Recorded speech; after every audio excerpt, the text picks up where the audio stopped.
Alright, guys, I think we're having our next very file more designated on so you have please reaching preventing on is a relentless curiosity since it shapes the better outcome um application platforms. We don't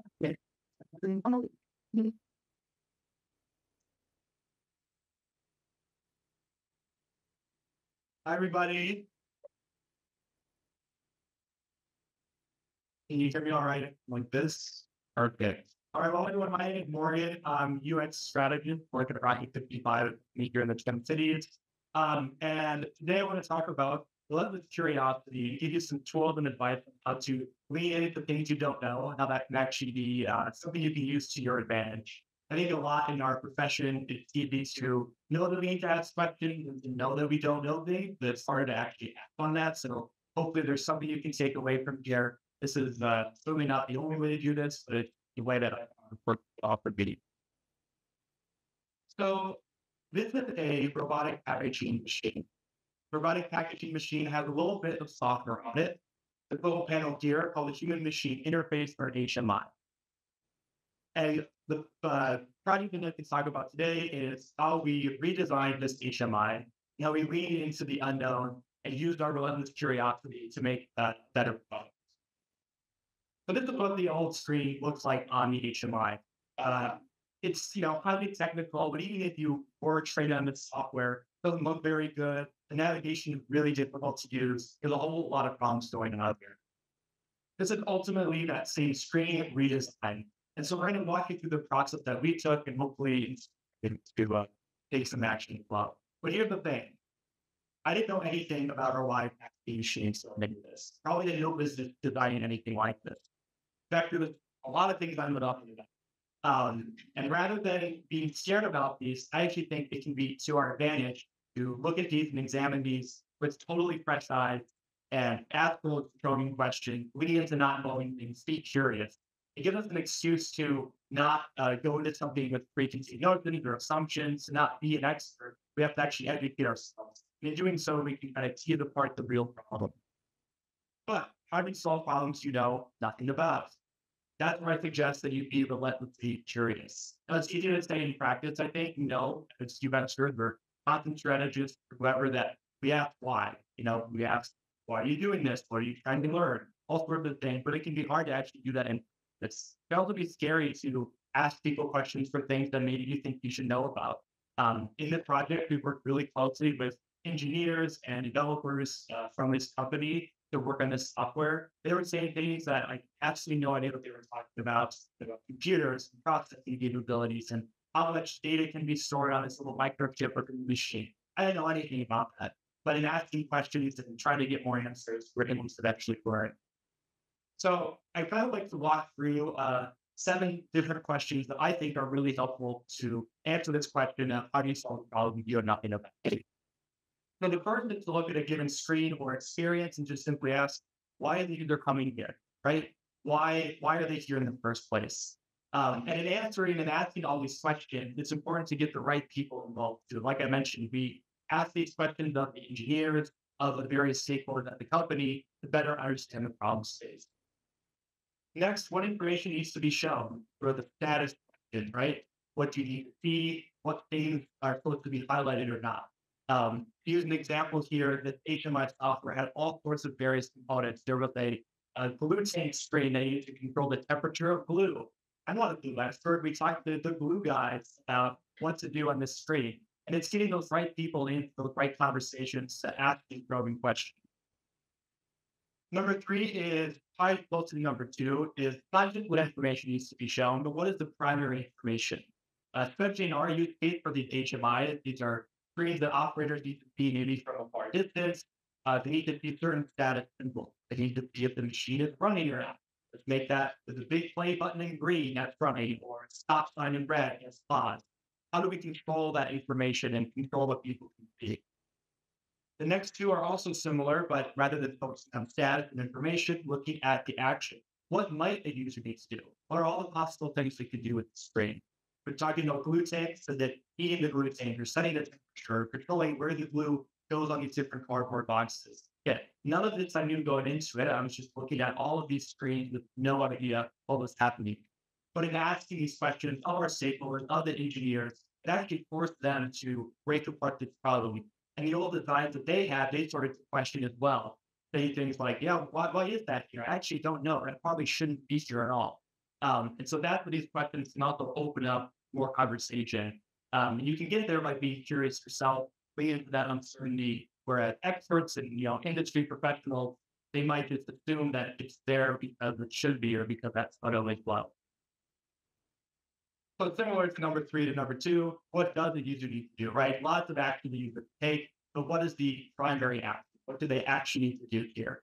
Especially when it comes to things like HMI, where there's a lot of different actions you can take, it's really important to define that feature. And then next, and really important as this relates to building out an information architecture and user flow, is what does the user need to do next? Especially on a more complicated piece of software, easy to get stuck in what you're doing at the screen, but these are operators controlling these machines as part of your day-to-day job. They're not just doing one thing on these machines. So what do they need to do next? How can we use that to inform better information architecture? Again, it's where you would see things where maybe an operator had to control a robotic head and moved up, down, left, right, and there was like 3 steps to get to the control panel to do that. It's a click into one navigation and open a modal and look at really confusing arrows to control it. Well, that's the primary purpose of that screen. That's what they need to do next. So how can we build better information architecture and navigation system? And then lastly, does the user need instruction? And if so, what level of detail? I think it's a really important question to ask because you need to think that maybe these are experts and you being a technology all the time, but they still might need instruction. Even if they're trained on this, there's a lot going on. How can we provide them instruction, whether it's a tool set or a modal or a video, or if it's extra clear copy or visuals, right? All sorts of things that the user might need to be in the moments. It also can help with stability, whether it's being able to further educate yourself through those different mediums. So I give this as a framework because I think again, it's easy to see a problem, know nothing about it, get for us to get a little bit scared, know that you need to ask questions, but not sure how to ask these questions. So in the HMI project, we took every single screen of the old HMI. It was probably like 40 or 50 very unique screen experiences. And we went through all of these questions for each screen. We had the engineer answer these questions and we walked through it in lots and lots of working sessions. And it sounds overkill, but that's how I think you can break down problems. Again, it doesn't have to be these exact questions, but there's a lot here that you can adapt and take away and break apart that problem. So I thought it would be fun if we tried out with a pretty easy app, Spotify, something we all know, or at least be familiar with, that is not provide anything. So this is a little fun, hopefully interactive part where just one of you, anyone can shout out some answers. We'll kind of go through each of these questions, give you a sense for how this can look and how they can actually take a problem. Obviously, Spotify is kind of, decide on their interface, but we can still look at it and try to pick apart how this design or how it's going. So starting off with this first question, maybe kind of hard to see, but this is my Discover Weekly playlist from weeks ago. Don't judge my musical taste or do. But why is the user coming here? Why is the user coming to Discover Weekly playlists? What are they, why are they coming here? Anyone can shout out what kind of list. Find new music, great. Any other kind of like high level reason? Let's see. Listen to music. Yeah, it's kind of small, but I think it looks two good kind of primary reasons. Now let's kind of dive into a bit more and pick this apart. So if someone's trying to find a music, what information needs to be shown? What do you need that is needs to do those things? Names, songs, play button. Yeah, and that kind of starts to overlap with action. What liquids of information needs to be shown? Genres. Yep.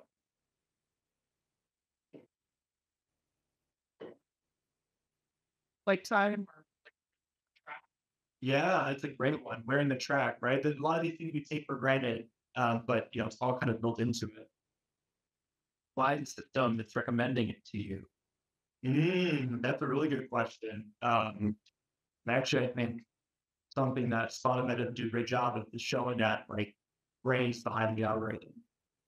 All right, let's kind of move on then. So we're looking at all the movements share. So if we're looking at all these questions here, for all this information, what's some of the primary information? If you need to find music, listen to music, what would you say is the primary information that needs to be shown to do those things?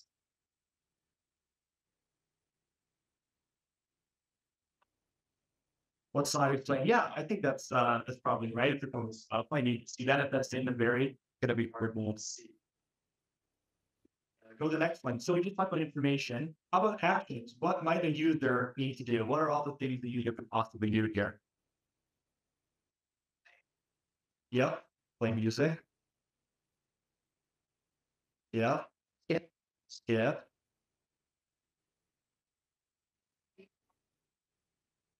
Sure. Learn more about inheritance. Play it again.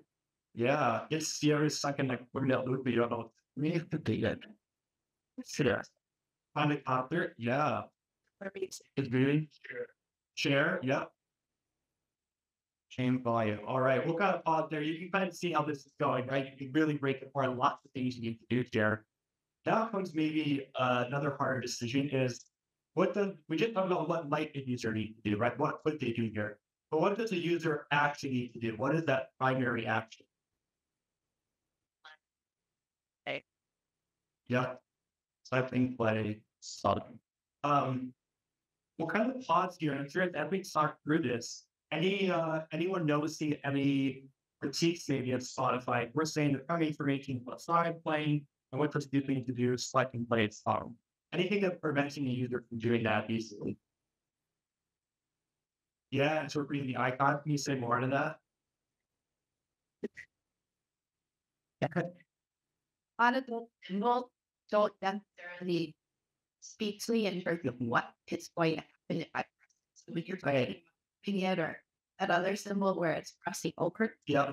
I have to just experiment with it to figure out what it does and then get into it to mean anything. Sure. And that kind of goes into maybe does the user need instruction or so what level of detail. Yeah. Anything else there you'll see? Yeah. There's so much content shown. There's a lot of it's actually difficult to parse out what might in fact be playing, especially if you're going by really characteristics like something that you're speaking in lighting or something that be Right. Right.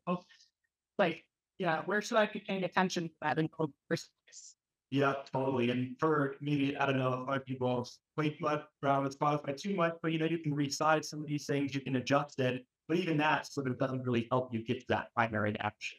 Um, so again, in answering these questions, we've already started to untangle and put words to something that maybe we knew to be true, but it maybe also verbalize. So you can imagine a time that's good system that you never see in a work that you never interface with. You can start to, pick it apart. So what does the user need to do next? Let's say I'm done looking through my Discover Weekly. I think some music, well, I need to do next, if anything. Sure, listen. Let's say maybe also let's pick a new song or go back to a different bit of music, something like that. Like having more control over that. Because we would Yep, actually make a playlist. Yeah, just volume. So these are all things that in some way the design system and navigation and layout is supporting, right? You can add tracks, you can adjust playback, but again, it's got a lot going on. And then we already kind of touched on does the user need instruction, maybe what does icons mean, anything else in there? Listening a little bit of it. And then we don't have to fill this in, but I always use a palm for other notes. So hopefully it gives you, again, another actionable way to pick apart something that in this case is maybe a little bit simpler, but if you imagine it's a more complex system, it is able to do that. So in our example of the HMI, we also have a bunch of different user groups. So if you imagine this table, it's more and more rows added for each type of user group. You can start to see overlap. What kind of users do we need to support with the same string, with the same system? Start to add complexity, but you have now a framework to unravel that complexity route. So that's kind of part one of the toolkit for how to break this apart. The second part is what is the overlap between information architecture and wireframes? How do you go between the two? How do I go between the two? And what are some tools that can help us? So first, from a process perspective, probably not saying a whole lot new here, but iteration is super, super important. I think especially when it relates to information architecture and wireframes, that often it can feel linear, right? You decide where things are going to be, you lay it out, you design, you're all good. But especially for more complicated systems, I think you can really benefit from going back and forth between wireframe and information architecture, moving things around and trying things out early on before you're committed to any design. So to show you what this looks like for that HMI example, this is using a tool called WIAD. There's lots of tools like this where you can, structure information architecture, move bits around. I like WIAD a lot because it sort of breaks any creative blocks, just like, you can easily duplicate frame Figma. You can easily duplicate these items, click and drag, move them to new places, kind of prevents that manual process of creating this. Again, lots of tools like that exist, but I find it really helpful to start with what exists, break it apart into different sections. Is it a top navigation? Is it, center? What are all the things that a user might need to do? And we get to here from asking all of those, right? We understand what each needs to do, what information needs to be there. And we look for patterns and similarities to see where any overlap exists. Then maybe the fun part comes into play, which is trying out a whole bunch of navigations. Doesn't look pretty, right? But it gets the job done of blocking things out. So you can see, we kind of had this central idea that the dashboard for the software needed to be in the middle, but we're playing around with should it be a sidebar navigation, top bar, bottom bar, where should messages and alerts go, right? All sorts of unique things in a system that maybe doesn't have it. So there's a lot of back and forth from taking these, going back to the information architecture, back to the wireframe, moving things around, trying things out, trying to explore what works. Reacting to maybe in the information architecture it felt like, yes, this bit of information needs to be grouped together, but it actually seeing it in practice made a lot more sense to group things differently. Maybe to call out one example here, one thing a user needs to do is change the mode that the machine is in, whether they're operating it manually or automatically.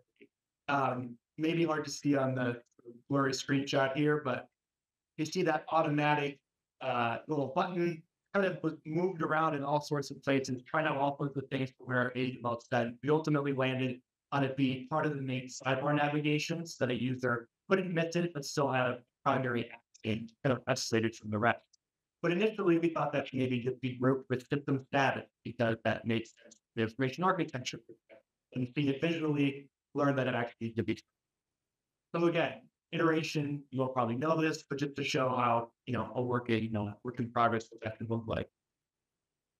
So to kind of break this apart for a Spotify example again, before I show things, I'm just curious to hear from any of you. If you imagine back to all the things we talked about, what a user needs to do, what they need to be, what are some of the larger sections that you might call out that exist in your screen? If you were to try to break this apart and maybe, like we have here, a dashboard or navigation, what are some sections you're seeing here on Spotify?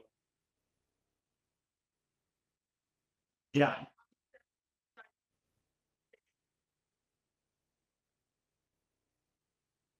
yeah,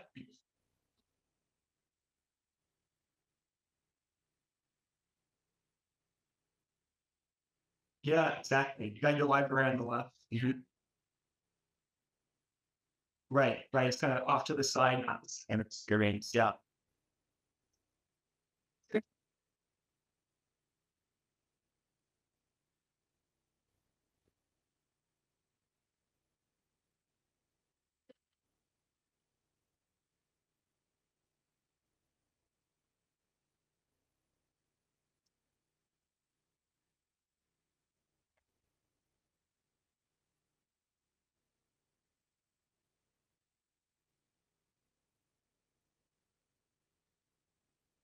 Yeah.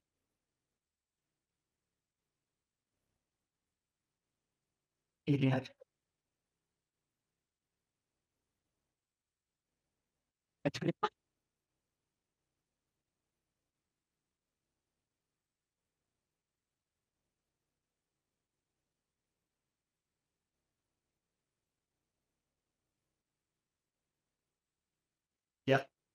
Yeah.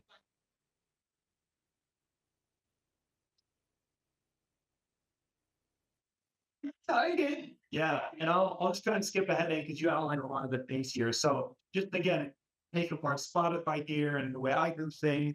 You have your library, playlist, the queue, navigation, playback controls. I think it's a really helpful way again to block out what it looks like, what needs to be done in a way that makes a lot of sense. And if we were to redesign Spotify, you can imagine we take these colored blocks, we start resizing them, we move them around, we see where it can look, and that it's a visual to creation architecture parallel. So to kind of summarize everything here, how do you use this? How can you use it to be relentlessly curious? Well, knowing nothing is good. It allows you to ask deeper questions, challenge assumptions, to get the right people in, to really poke and explore more. But you have to ask a lot of questions and to the right people. Like I mentioned, we talked with engineers, lieutenant guys, all sorts of folks to really understand what was going on, to use this framework to ask lots of questions. And you need to keep asking those questions throughout the process. And this is where knowing nothing is good because you're going to feel uncomfortable. You're going to feel like you don't know what you're doing. You're going to feel uncertain. But coming back to this framework and coming back to asking questions will ultimately lead you to better designs, better results. At the end of the day, it's what clients pay for you, right? Solving problems, untangling problems, getting to a better solution. So to kind of go back through, these are more of the old strings with HMI. You can see it looks really great, really easy to use. And here's what's mattering of some of the new leaders. Again, there's still a lot going on here, right? I'm not going to pretend it's easy to use for the average person, but you can see that there's more intent behind the design. There's more clear actions and navigation and system control, things like that. And take being relentlessly curious one step further. I don't think it's limited just to information architecture or wireframes or design. It's how you can approach things in your work and in your job. We probably had no business at Rocket 55 to time get because we're a digital marketing agency. We build marketing books. We don't build HTML. But by being relentlessly curious, asking questions, and seeking out this kind of work, we were able to build a software. I knew we had the people, I knew we had the capabilities of doing it. And by being curious and pushing for something, we were able to land on a complex system, and we're now trying to seek more work out. You never know how being curious will result. In doing this work, this actually ended up being presented at a large conference by the makers of this software to about 5,000 people. Again, we're a digital marketing agency, probably no business developing this. But by being curious, by asking questions, we kind of ended up in a place that never really thought was possible. So hopefully this helps you. Hopefully this inspires you. I challenge you all to be relentless curious. Thank you.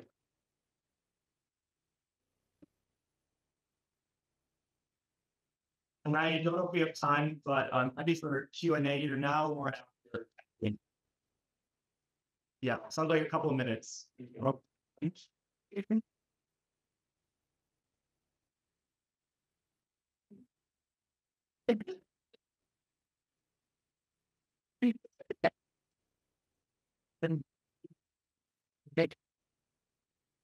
how did this affect about sort of like 55 minutes? So I'll set it your normal.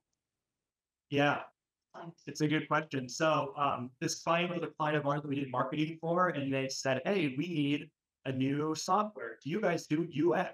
Like, well, yeah, we do. And this is kind of work I've been wanting to really work on, and so we just sort of, shoot your shot and go for it. And we did have that previous relationship where they trusted us. I think if they had fully known, it's like maybe some uncertainty, but we had shown good work. We had shown that we were able to follow up on things. And then it was just, again, leaning into that unknown and really embracing it and like, kind of being honest about it. I think the worst thing we could have done was pretended, yeah, we just want 100 of these. Go with that. Instead of outlining our process, showing the way we do things, kind of walking through some of the framework. And yeah, it's a little scary, there's a lot of times with no idea what we're doing, but like I said, our results speak for themselves.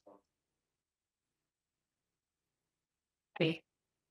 Were there any particular resources or other research or individuals who left you to sort of inform your process? And I'm curious too about what degree that might have influenced accepting your adoption by the people caught. Yeah, definitely. So again, I think that's where having thought that is super helpful to lead into what we do for a normal website.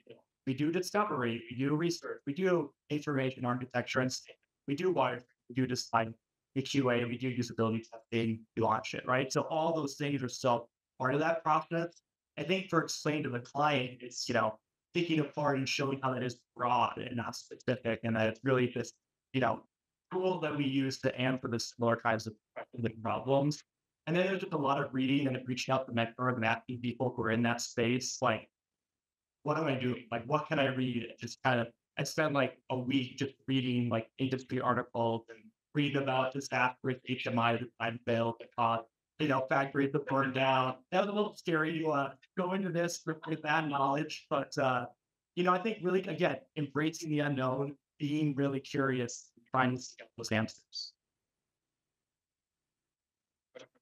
Oh, okay. We'll try to yell. Maybe really question again. Follow up. Yeah, we'll go back there. Sorry about the timeline. Um, so doing that. Yeah, so that's another good question. I think some of that pays off by being curious is this was something we had to get done in about 4 months with three people working on it. One of it was the project manager, me and a UI designer. There was like a national conference they were debuting this software at.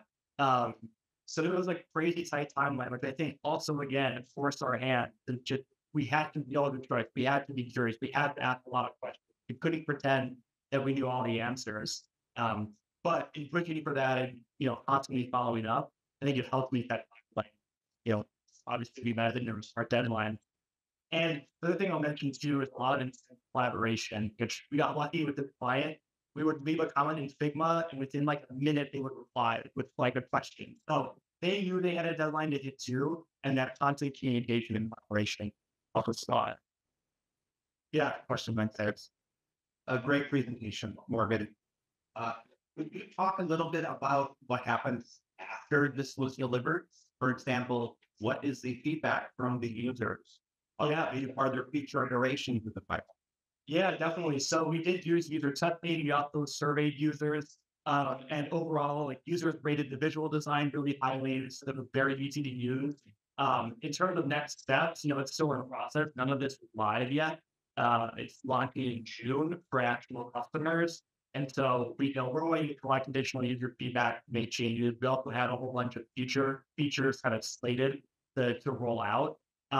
But it's getting that user feedback was also a really big selling point for the company. I mean, that helps their VP of engineering get a meeting with the CEO of the software company. And it's if we make them look good, that's us doing a good job too. So being able to validate that with users is super helpful. Yeah, overall, I mean, the really positive. I'm sure there's a lot more we could from